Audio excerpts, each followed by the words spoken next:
आप सभी का शैलेश अग्निहोत्री के चैनल पर एक बार फिर से बहुत बहुत स्वागत है। स्टूडेंट्स, हम लोग एलिमिनेशन रिएक्शन स्टार्ट कर चुके हैं और इस लेसन के पहले हमने E2 एलिमिनेशन के आपको mechanism, transition state, rate law, conformation के बारे में एक फंडामेंटल डिटेल आपको बताया। E2 मैकेनिज्म हम लोग आगे कैरी कर रहे हैं और E2 एलिमिनेशन में आज का हमारा टॉपिक है कैसे स्टीरियो केमिस्ट्री पर आधारित आप सवालों को टैकल कर सकें। तो यहां पर हम कुछ केसेस, कुछ सवालों के तौर पर लेंगे और वहां से आपको स्टीरियो केमिस्ट्री में किस प्रकार के सवाल पूछे जा सकते हैं E2 मैकेनिज्म में, उससे आपको अवगत कराएंगे। तो चलिए स्ट्रेट अवे स्टार्ट करते हैं E2 एलिमिनेशन। तो स्टूडेंट देखिए यहां पर क्या क्या केसेस बन सकते हैं। यहां पे सबसे पहली चीज तो आपको यह बता दें कि E2 एलिमिनेशन एक एंटी एलिमिनेशन होता है जो स्टैगर्ड कॉन्फॉर्मेशन, जैसा कि आप यहां देख सकते हैं, जो बीटा, ये देखिए जिस पर लीविंग ग्रुप जुड़ा होता है वो अल्फा कार्बन, बगल वाला कार्बन बीटा कार्बन, इससे जुड़ा hydrogen beta hydrogen, base attack करता है बीटा हाइड्रोजन पर, उसको एब्स्ट्रैक्ट करता है और जिस पोजीशन से हाइड्रोजन एब्स्ट्रैक्ट हो रहा है उसका जो एंटी पोजीशन है, जो डाइहेड्रल एंगल 180 डिग्री पर लाई करेगा अल्फा पोजीशन पर लीविंग ग्रुप। आप देख सकते हैं ऑपोजिट पोजीशन है, लीविंग ग्रुप इस प्रकार से एंटी पोजीशन से निकलता है।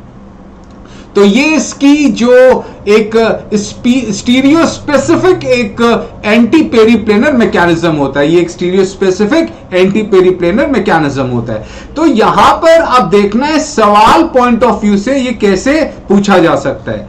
तो अगर हम सवालों में, ये देखिए बहुत अच्छा सवाल है स्टीरियो केमिस्ट्री पर आधारित और हम यहां प्रोडक्ट बना के आपको दिखाएंगे।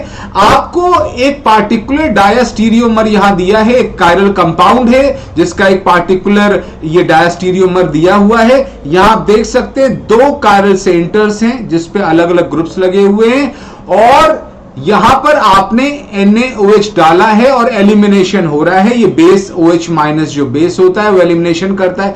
ये जो आपको हमने कॉन्फ़िगरेशन दिया है इसको हमने यहां पे रीड्रॉ किया है फ्लाइंग वेज प्रोजेक्शन में।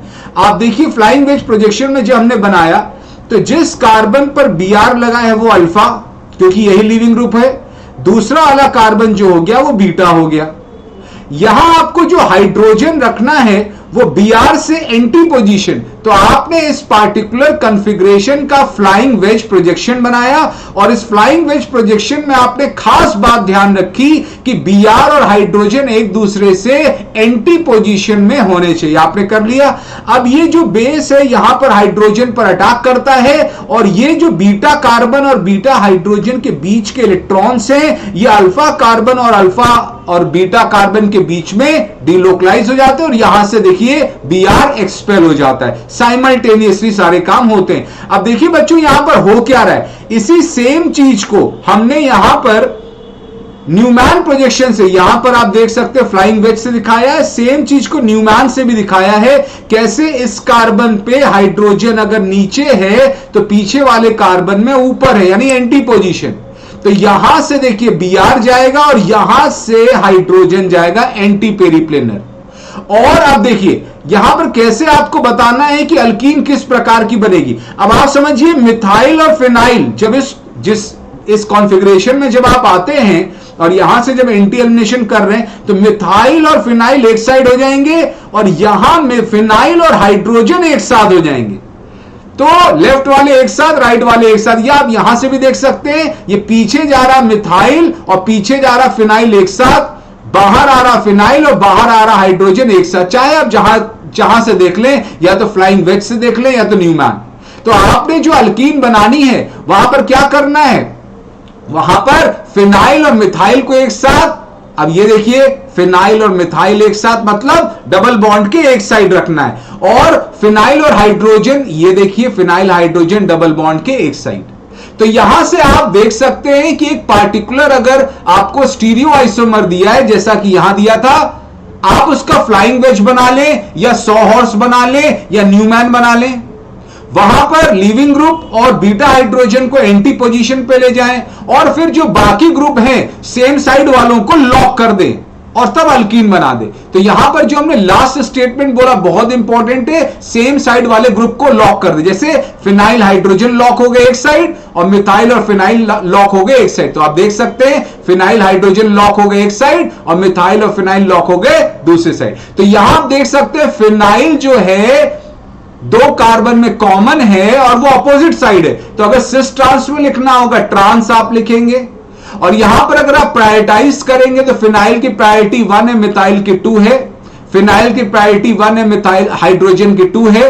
तो सेम प्रायोरिटी ऑपोजिट साइड है, तो इसको आप ई अल्कीन भी बोल सकते हैं। तो यहां पर आप कॉन्फ़िगरेशन ऑफ अल्कीन बता सकते हैं कि आपको प्रोडक्ट में ट्रांस या ई अल्कीन मिलेगा। तो इस प्रकार से स्टीरियोकेमिस्ट्री पर आधारित सवाल का आप जवाब दे सकते हैं।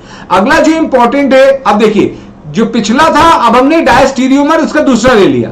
यहां पर हमने दूसरा डायस्टीरियोमर ले लिया, इस प्रकार से आपने लिया है। इसको थोड़ा सा हम और कंप्लीट कर दें, यहां हाइड्रोजन भी है, यहां पर हम कंप्लीट कर दें, यहां हाइड्रोजन। ये दूसरा डायस्टीरियोमर उसी जो स्ट्रक्चरल फॉर्मूला का दूसरा डायस्टीरियोमर है। और यहां अगेन आपको रीड्रॉ करना होगा इसका फ्लाइंग वेज इस प्रकार से कि हाइड्रोजन और बीआर अपोजिट साइड। तो आप देख सकते हैं बीआर ऐसे ऊपर आपने कर दिया, हाइड्रोजन ऐसे नीचे, स्टैगर्ड फॉर्म में आप लाए हैं फ्लाइंग वेज या सॉ हॉर्स जो भी बोल लें। अब यहां से बेस अटैक करता है, ये इलेक्ट्रॉन इधर शिफ्ट होते हैं। अब आप ध्यान से देखें, ये मिथाइल और हाइड्रोजन एक तरफ लॉक हो गए। तो यहां पर देखिए हाइड्रोजन है, तो मिथाइल और हाइड्रोजन आप देख सकते हैं एक साइड लॉक हो गए, और पीछे जाने वाले 2 फिनाइल एक साइड लॉक हो गए। ये देखिए, आप सेम चीज को न्यूमैन से भी देख सकते हैं। यहां पर हमने न्यूमैन बनाया हुआ है, तो यहां से भी आप देख सकते हैं ये हाइड्रोजन देखिए नीचे से ऐसे निकलेगा और ये बीआर दूसरे कार्बन से ऊपर से ऐसे निकलेगा, एंटी पोजीशन। तो यहां पर 2 फिनाइल एक साइड लॉक हो गए और मिथाइल हाइड्रोजन एक साइड लॉक हो गए। तो अगर आप इस पार्टिकुलर वे से जाएंगे तो कौन सा अल्कीन बनेगा या बहुत निर्णायक तौर पर निकाल सकते हैं। तो यहां पर आपने देखा कि 2 फिनाइल एक तरफ हैं, तो इसको आप क्या बोल सकते हैं, सिस बोल सकते हैं। या ईजेड में अगर आप देखें, ये प्रायोरिटी 1 है, ये प्रायोरिटी 2 है, ये प्रायोरिटी 1 है, प्रायोरिटी 2 है, सेम प्रायोरिटी सेम साइड, जिसको आप जुजेमेन या जेड आइसोमर भी बोल सकते हैं। तो इस प्रकार से देखा आपने कि 2 डिफरेंट डायस्टीरियोमर्स, एक सिस बनाता है तो एक ट्रांस बनाता है। क्यों? क्योंकि ये एक स्टीरियो स्पेसिफिक रिएक्शन है। यहां पर जो एंटी एलिमिनेशन है वो चीजों को ऐसा बांध देता है कि या तो आपको सिस मिलेगा या तो ट्रांस मिलेगा। तो एक पार्टिकुलर डायस्टीरियोमर आपको ट्रांस देता है और दूसरा डायस्टीरियोमर आपको सिस देता है, यानी ये स्टीरियो स्पेसिफिक नेचर है। तो यहां से एक बहुत बड़ा स्टेटमेंट हम कास्ट कर रहे हैं कि ये जो E2 एलिमिनेशन होता है ये स्टीरियो स्पेसिफिक होता है, और जो स्टीरियो स्पेसिफिक होते हैं वो स्टीरियो सिलेक्टिव भी होते हैं। एक पार्टिकुलर सिस को महत्व देता है, एक पार्टिकुलर ट्रांस को महत्व देता है, तो ये स्टीरियो सिलेक्टिव भी है। इसके बाद जो अगला इंपॉर्टेंट चीज है, यहां पर हम अब अभी हमने देखिए आपको एग्जांपल बताया, ये अगला एग्जांपल है डिहाइड्रो हेलोजिनेशन का, पिछला भी डिहाइड्रो हेलोजिनेशन था, एक और एग्जांपल है। यहां पर हमने मीसोफॉर्म लिया है और डिहाइड्रो हेलोजिनेशन करा रहे हैं। डिहाइड्रो हेलोजिनेशन का मतलब एक जगह से हेलोजन निकलता है अल्फा कार्बन से और बीटा से हाइड्रोजन निकलता है। अब ये मीसोफॉर्म का आपने 100 हॉर्स बनाया है, जहां पर हाइड्रोजन और बीआर को आपने स्टैगर्ड फॉर्म यानी एंटी फॉर्म में लिया है। ले लिया, इधर से बीआर जाएगा और इधर से बेस के अटैक से हाइड्रोजन जाएगा। अब आप देखें कौन कौन ग्रुप लॉक हो रहे हैं। बीआर और हाइड्रोजन सेम साइड पे लॉक हो रहे हैं, फिनाइल और फिनाइल सेम साइड लॉक हो रहे हैं। तो आप देख सकते हैं कैसे 2 फिनाइल सेम साइड आपको प्रोडक्ट में लॉक मिल रहे हैं, और इधर हाइड्रोजन और बीआर सेम साइड में आपको लॉक मिल रहा है, और सेम ग्रुप सेम साइड है, यानी कौन सा कॉन्फ़िगरेशन होगा, ये सिस होगा। तो आप 100 हॉर्स या न्यूमैन कोई भी एंटी पोजीशन या स्टैगर्ड में बनाकर सिस ट्रांस डिसाइड कर सकते हैं। अगला उदाहरण, ये तो मीसोफॉर्म से सेम स्ट्रक्चरल फॉर्मूले का अगर आप डीएल पेयर लेंगे, ये दोनों जो पिछला और ये है सेम स्ट्रक्चरल फॉर्मूला है, जहां पर एक पेयर ऑफ इनैंशियोमर मिलता है और एक मीसो मिलता है, जहां पर इंटरनल सिमेट्री होती है, प्लेन ऑफ सिमेट्री। तो डीएल पेयर अगर आप लेंगे तो इसको भी आप 100 हॉर्स बना लें, स्टैगर्ड फॉर्म। तो आप देखिए चाहे डी फॉर्म ले चाहे एल फॉर्म ले, यहां पर देखिए Br ऊपर है, हाइड्रोजन नीचे है, यहां भी देख सकते हैं Br ऊपर है, हाइड्रोजन नीचे, एंटी फॉर्म बना लिया। अब देखिए जब एंटी फॉर्म से आप निकालेंगे तो ये देखिए फिनाइल और हाइड्रोजन सेम साइड लॉक हो गए, अब Br और फिनाइल सेम साइड लॉक हो गए। तो यहां पर आप देख सकते, चाहे आप इधर से देखो चाहे इधर से भी देखोगे तो Br और फिनाइल सेम साइड लॉक हो गए और फिनाइल और हाइड्रोजन सेम साइड लॉक हो गए। तो आप देख सकते हो Br phenyl same side, hydrogen phenyl same side. तो यहां आप देखिए फिनाइल अपोजिट साइड हो गए दो कार्बन के, यानी ये कौन सा आइसोमर बना, ये बना ट्रांस। तो इस प्रकार से आप stereochemistry of the product cis होगा कि ट्रांस होगा कि जेड होगा कि ई होगा, ये आप कॉन्फ़िगरेशन ड्रॉ करके चाहे सॉहॉर्स चाहे न्यूमैन आप बहुत आराम से एंटी एलिमिनेशन कराकर सेम साइड वालों को लॉक कर बता सकते हैं। एक और उदाहरण लेते हैं, अब डी हैलोजिनेशन का लेंगे। अभी तक हम लोग डी हाइड्रो हैलोजिनेशन करा रहे थे, यानी एक कार्बन से हैलोजन तो दूसरे से हाइड्रोजन।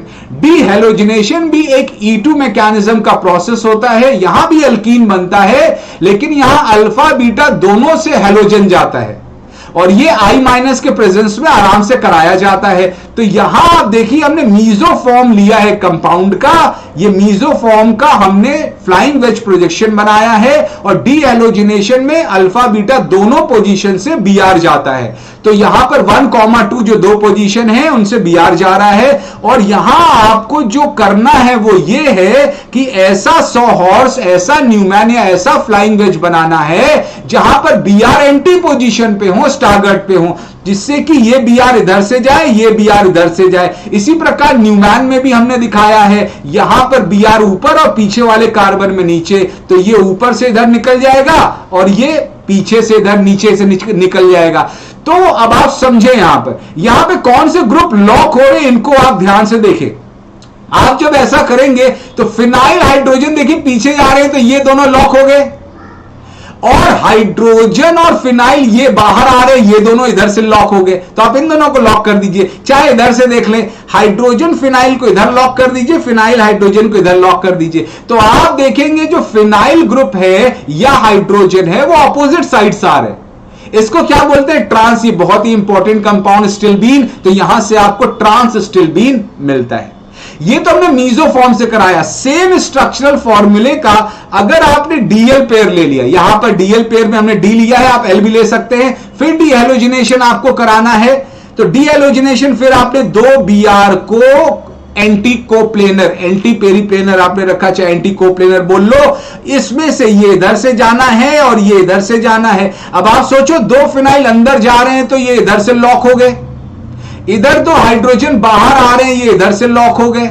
चाहे आप न्यूमैन से देख लो, ये Br इधर से जा रहा है, ये Br इधर से, इधर दो फिनाइल लॉक हो गए, इधर दो हाइड्रोजन लॉक हो गए। तो आप देख सकते हो कैसे दो फिनाइल सेम साइड, दो हाइड्रोजन सेम साइड। तो यहां पर आपको क्या मिल रहा है, सिस स्टिल्बीन। तो आपने देखा कैसे डिहैलोजिनेशन में जब आपने मीजोफॉर्म लिया था तो आपको ट्रांस मिलता है, और जब आपने डीएल पेयर, चाहे डी ले लो चाहे एल ले लो, आप लोगे यहां पर आपको सिस मिलता है। तो ये एक इंपॉर्टेंट फीचर है, ये स्टीरियो स्पेसिफिसिटी है E2 मैकेनिज्म की, कि कैसे वो स्टीरियो स्पेसिफिक होता है, कैसे वो मीजो वाले से आपको ट्रांस देता है और डीएल पेयर से आपको स्पेसिफिकली सिस देता है। This is the stereo chemistry of the E2 elimination. I hope आपको समझ में आया होगा, और इसको रिपीट करके देखिएगा। अगर आपको कहीं भी कोई डाउट होता है कमेंट सेक्शन में आप पूछ भी सकते हैं, और आशा करते हैं आपको मेरे वीडियोस बहुत पसंद आ रहे होंगे। और अगर आपको समझ में आ रहा है तो आप इसको लाइक जरूर करेंगे, आप इसको सब्सक्राइब और दूसरों में डिस्ट्रीब्यूट जरूर करेंगे कि और लोग भी इसका फायदा उठा सके। इसी के साथ आप सभी अपना ख्याल रखिएगा, बहुत जल्दी मिलते हैं अगले वीडियो में, तब तक के लिए थैंक यू वेरी मच।